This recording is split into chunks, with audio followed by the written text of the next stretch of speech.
Madrid have everything going for them tonight, with one small exception. They're down 3-0 in the tie. This is the Arsenal Vision Post-Match Podcast. My name is Elliot. You can block me on Twitter, Yankee Gunner.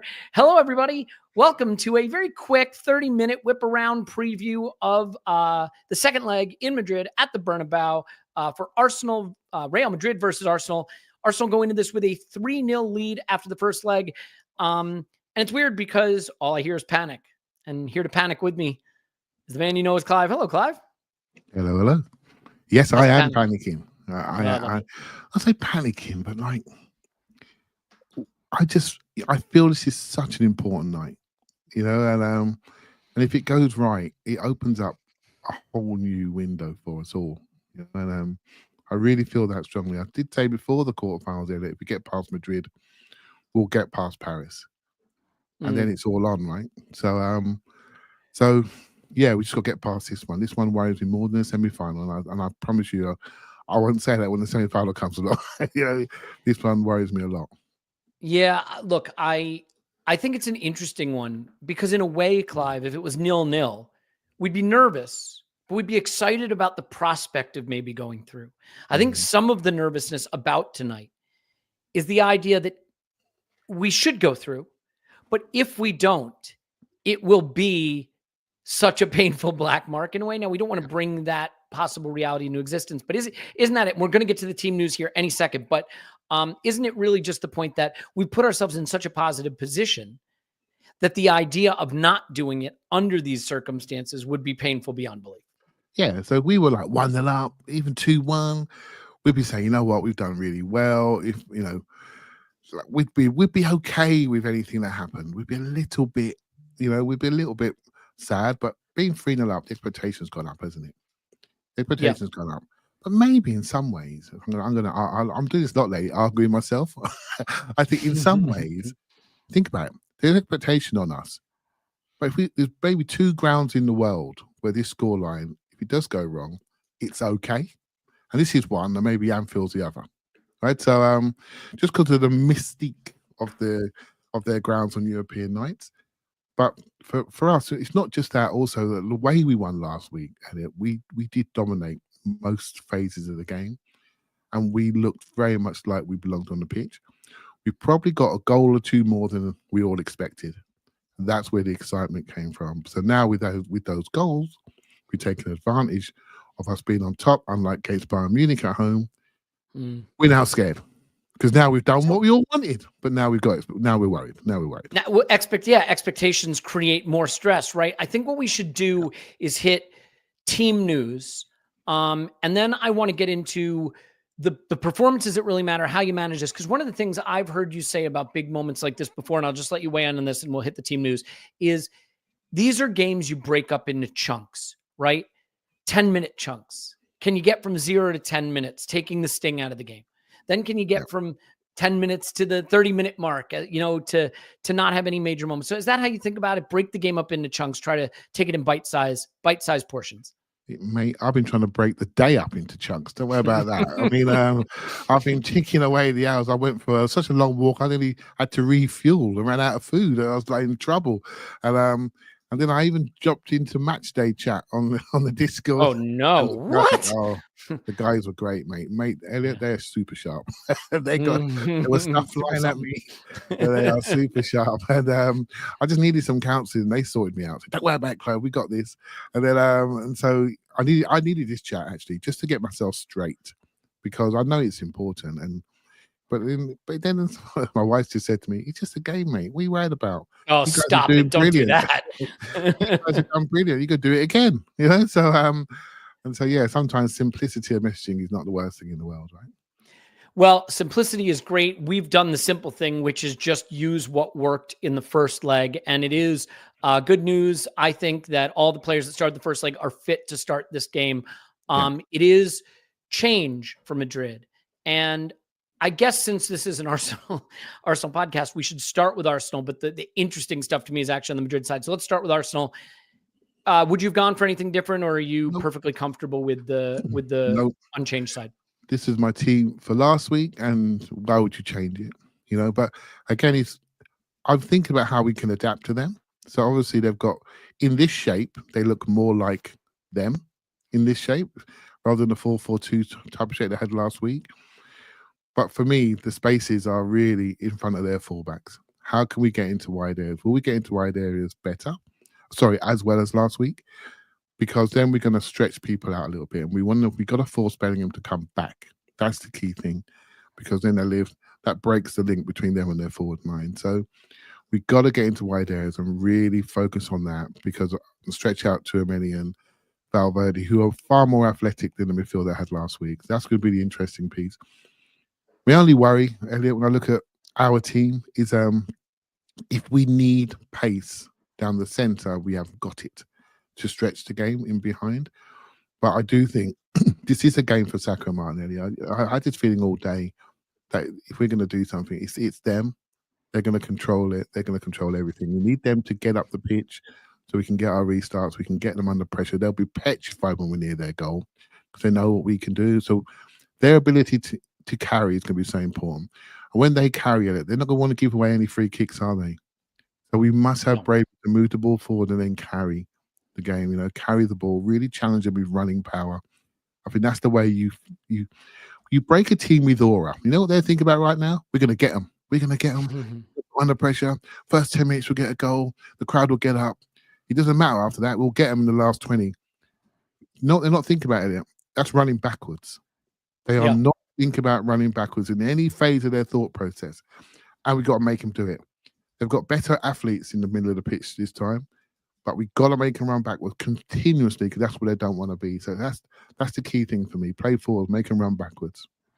Yeah. I am fascinated by this Madrid team. So let's get that back up on the screen again. And I just want to talk to you about some of the decisions here. The really interesting thing for me that they've done is right back and midfield. Modric out, Valverde into midfield, and Vasquez is in at right back. And I have to say, if the Madridistas are anything to go by, they are pretty worried about Vasquez at right back.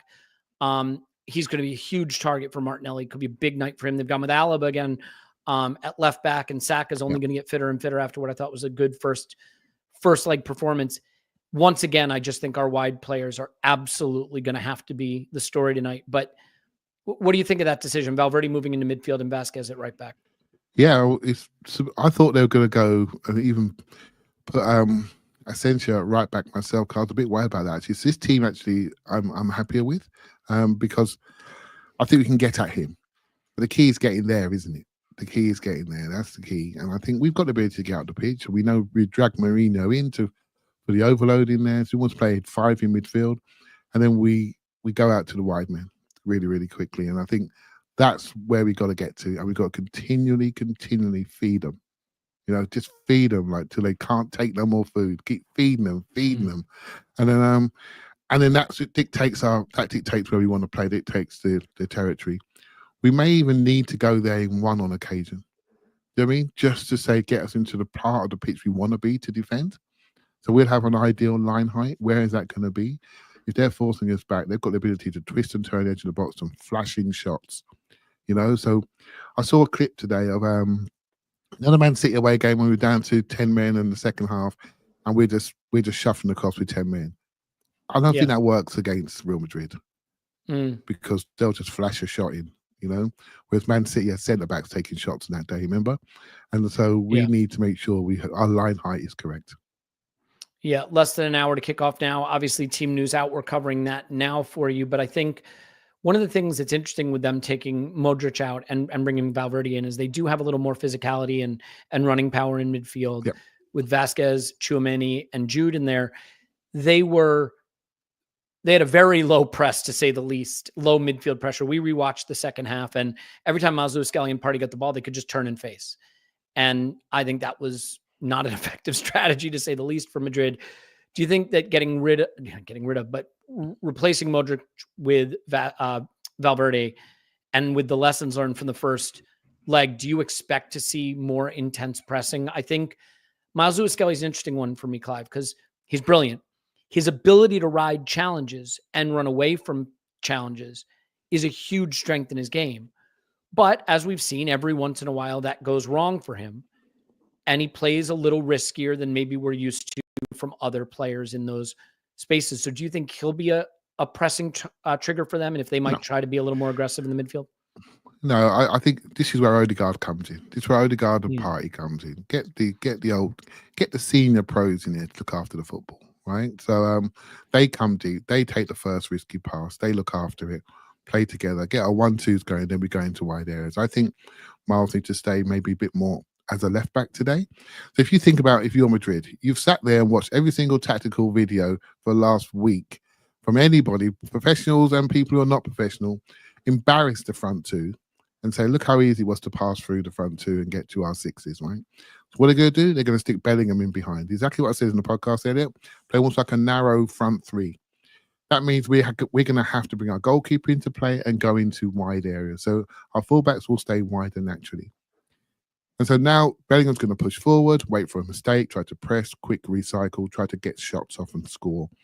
So we need to get to our fullbacks maybe slightly higher on the outside and then stretch out Valverde on the right-hand side of their double pivot and Tchouaméni on the left-hand side of the double pivot. So it won't be Bellingham running back to double up with Saka. It'd be those midfielders. But I think our wingers are quite smart. They can get out of jail. You know, when they're tucked in, they can get out there. It's so important to keep playing forward to stretch them. So the gambles that they're taking defensively, they feel them. They get worried when Martinelli's got the ball because they know Vasquez can't deal with him. They get worried when Saka gets the ball because they know we got to double up. And by doing that, you're forcing people into parts of the pitch they don't want to be. I think it's so critical just to play. Do you know what I mean? And this is where Odegaard's really good. What he does so good is he sees what other teams are doing, and then he calls the adjustment.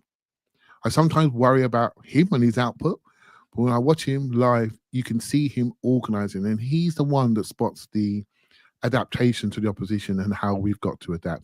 And if he feels we can't get out, he comes deep to receive it, and suddenly we can get out. I do think they've watched us. Obviously, they watched us tight and closely. Declan Rice had a field day on that left-hand channel, and now who's standing in there? Valverde, who's as good an athlete as he is. That's going to be a challenge to him, what he does in the phase of the game. He won't get those running lanes like he did in the first leg, right? So, hey, this is the fun, right? Adjusting. They're not going to sit there and do the same thing again, are they? No. I mean, I do think it's good news, by the way. Ben White makes the bench. No Calafiore. Are you a little disappointed with that? I think there was an expectation he might have been back over the last few weeks, but no room for him. No, he's not fit, right? So don't worry about people who are not there. I think he's got a chance to get back in because we are playing an 18-year-old continuously. You know, and that's like and there's some big games coming up, some big emotionally draining games coming up. And he's another ball player, right? So Akivio, you know, I'm a fan of, but Calafiore is better. Just haven't seen enough of him at centre half yet. But again, he's somebody who looks after that ball really well. When you try to press him, he can step through with the ball and carry it. We haven't seen that from him as a centre back yet. So there's more in this team we haven't seen yet. I just wish we had a centre forward who can run in behind. That made me happy. That's anything. Yeah, I mean, it is the case that I think you're going to see a lot of cheating out wide to sort of help double up. But Marino has shown that if you give him a little bit of room, the one thing he does have going for him is he's going to find the goal with his shots, right? He's certainly going to put them on frame and hit them cleanly. So if he gets even a half chance, he's going to strike it well. I think for me, I don't know. Obviously, goals are the byproduct of build-up. And so right now, I'm thinking, Marino, just hang left when the goalkeeper gets it at his feet. Hang left, get near Martinelli. Let's put pressure on Vasquez so we can go in one to him. Do you see what I mean?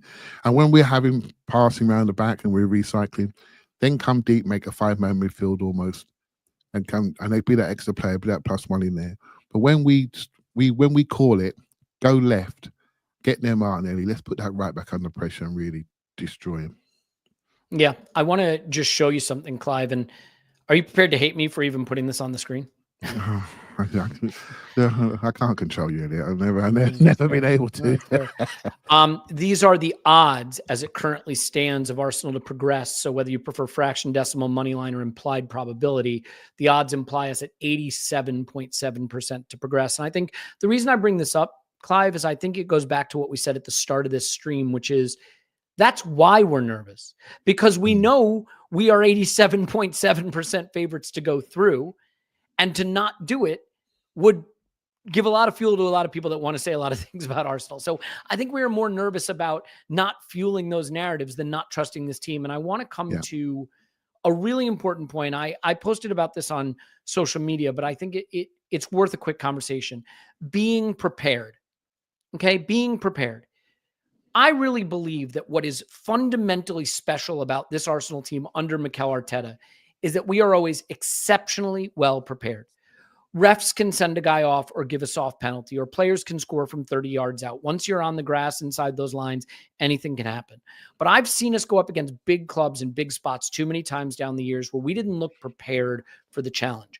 I haven't seen us look right. No, but I'm saying I haven't seen us look unprepared for a game against a big, dangerous opposition in years. And so I think the thing I can hold on to from a confidence standpoint is whatever happens on the grass, this team will be well prepared. And I would suggest better prepared than Madrid will be because of our excellent preparation. So do you think that's a big point here, that we have an ability to prepare for tough opposition that has stood us in good stead in big games over the last several years?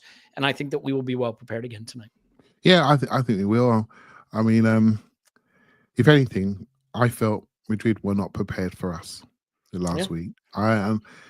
There's a feeling, I don't want to say this because I don't want to upset the football gods, right? But I felt we've been disrespected the whole way along.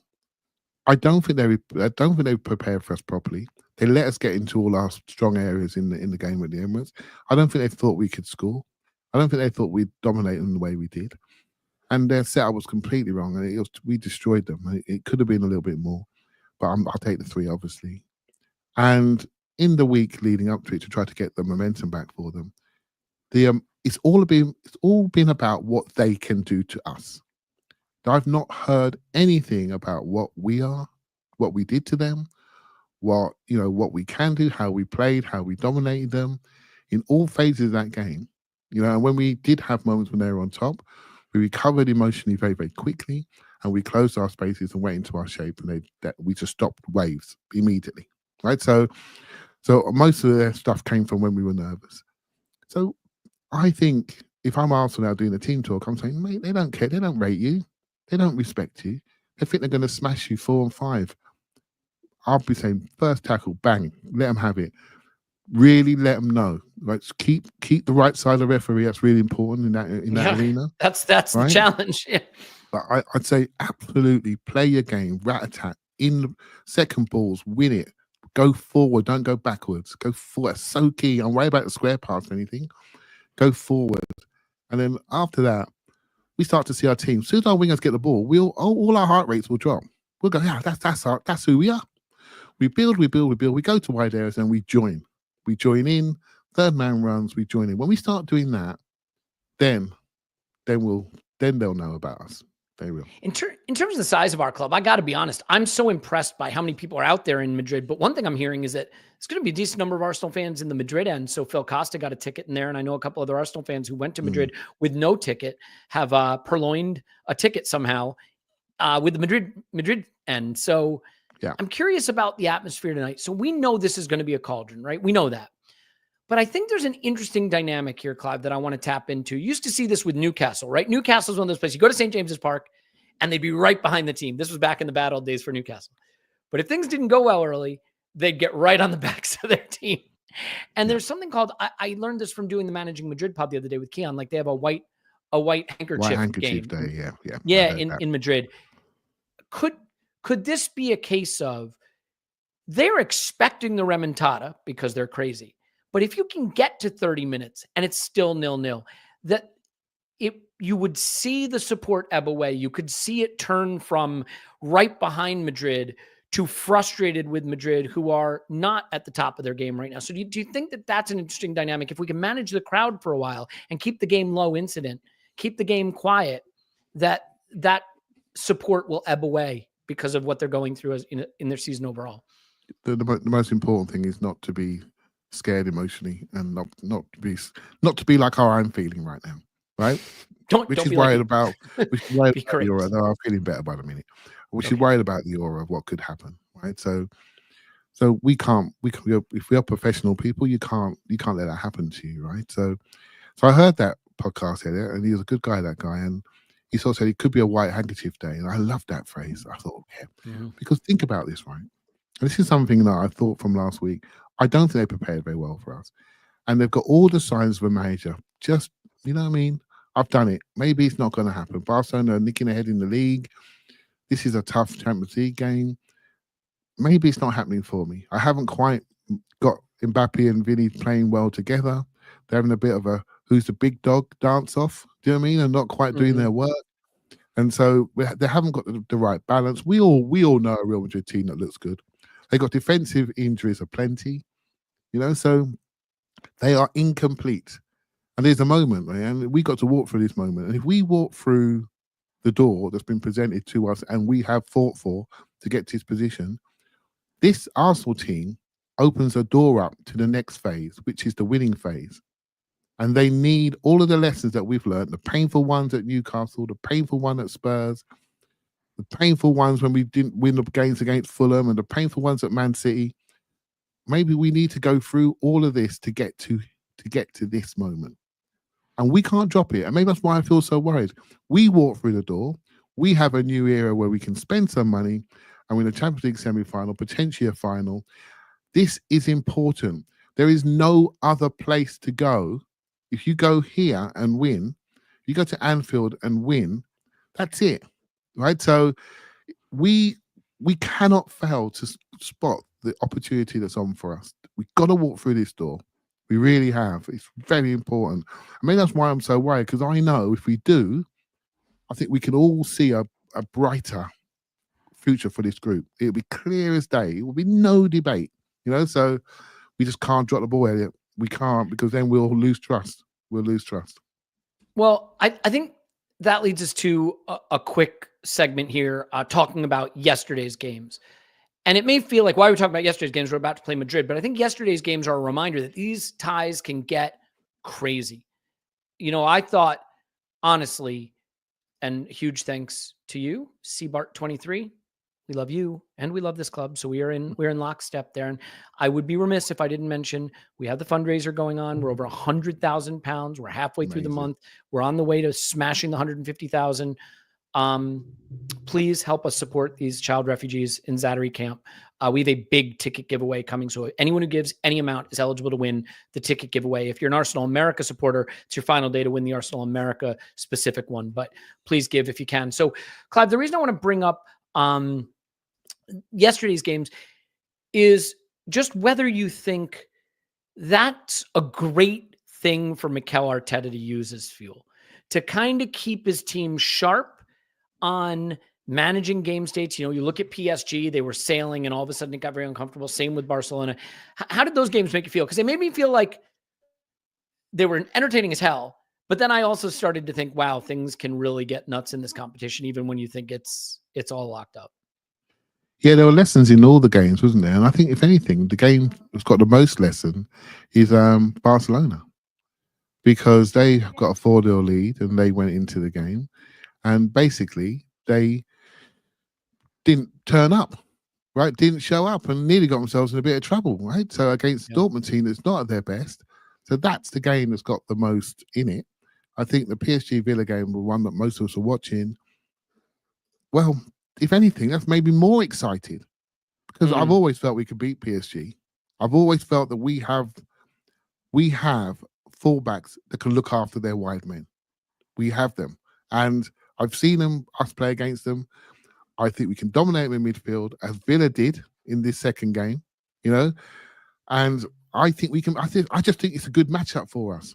I'm far more fearful of Inter and Bayern Munich, but this is a really good matchup for us, and this is why tonight means so much. It means so much because I'm positive we will all be off to Munich. I'm positive about that, just because of the matchups, and I think it's really important.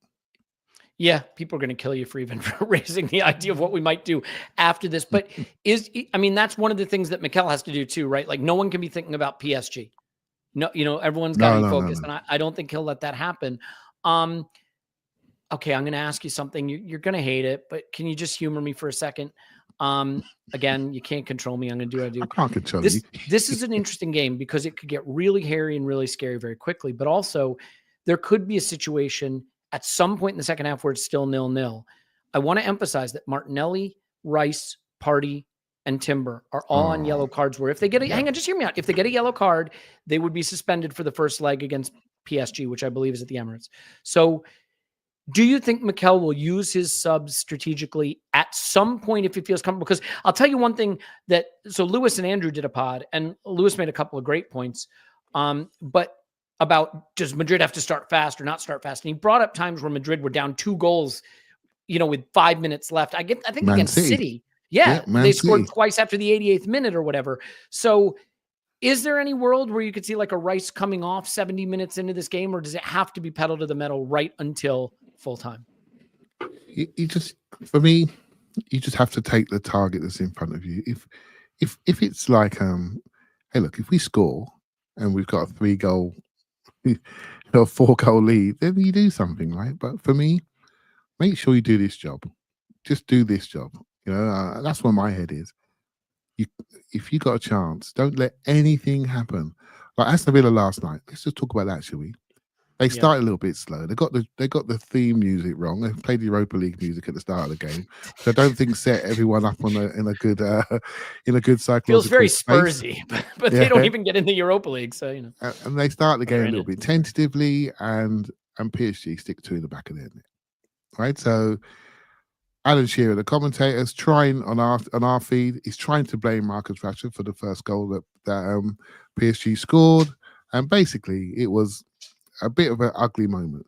They get a deflected goal, they come back into it, and Villa then dominate them, just dominate them. And what do? Unai then takes off Marcus Rashford, and from that moment on, I saw some charts today that when the moment he came off, they lost domination in the game. Right, so they were in charge. They had a substitute to make. They just made it at the wrong time. They should have doubled up with Watkins, and they lost it. So for me, don't take off people who are having good games. Don't take off people the other team are scared of.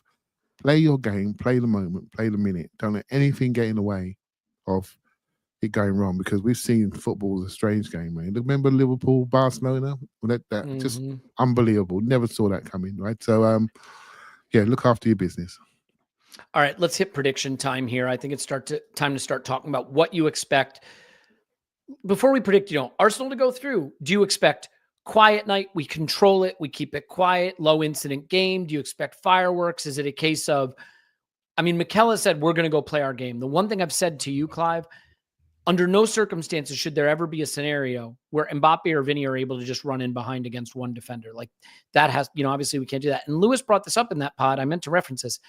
He said the key in players' minds is going to be when Mazzucchelli has the ball, when Partey has the ball, or when, Rice has the ball.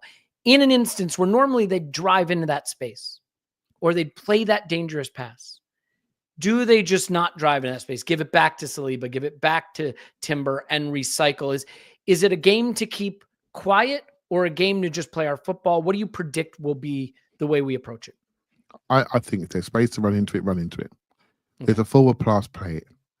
It's been my thing all week. Don't pass square, pass forward. The only time we got in trouble last week was when we passed square.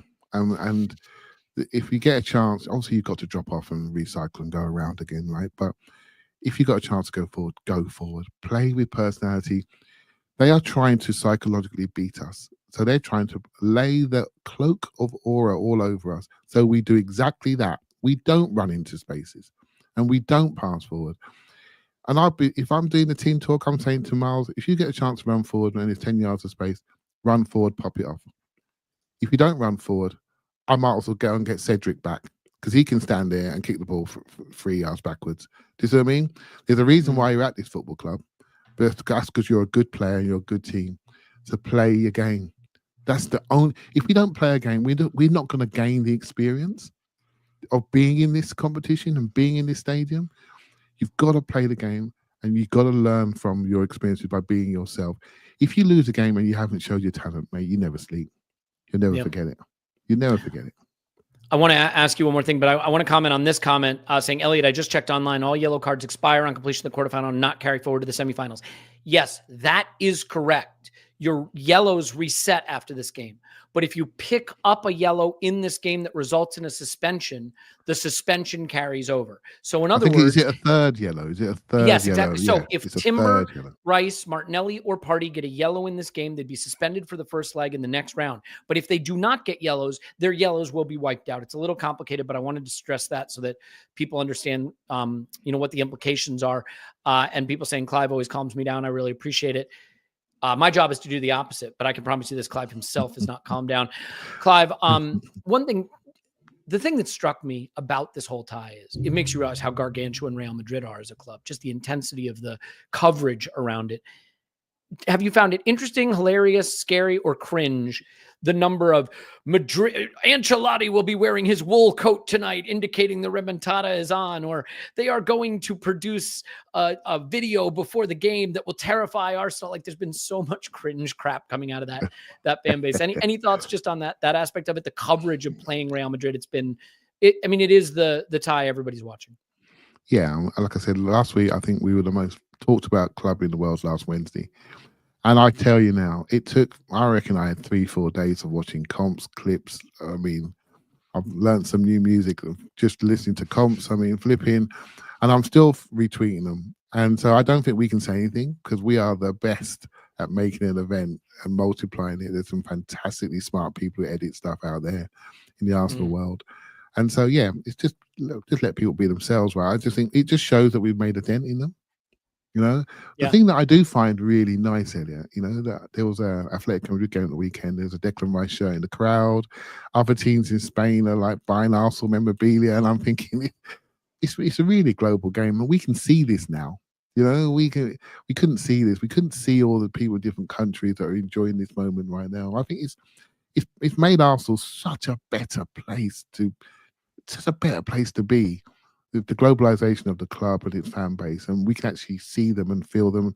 And for us, we meet them, we can talk to them, right? So we're very lucky, and so yeah, it just makes it better. So I'm all up for that. Do your worst as a fan. Do your worst. I've got it 2-1 to the Arsenal. I think Bukayo Saka shows why he's a superstar tonight, back in form and absolutely roasting Alaba. Clive, yours? Yeah, I'd take 2-1, 2-2. I don't really care. As long as we go through, it's just I'd love to see Saka have a moment though. That'd be nice, wouldn't it? On the world stage. Have a moment. Yeah, I agree with that. I do just want to emphasize again, we're at 104,983 pounds raised.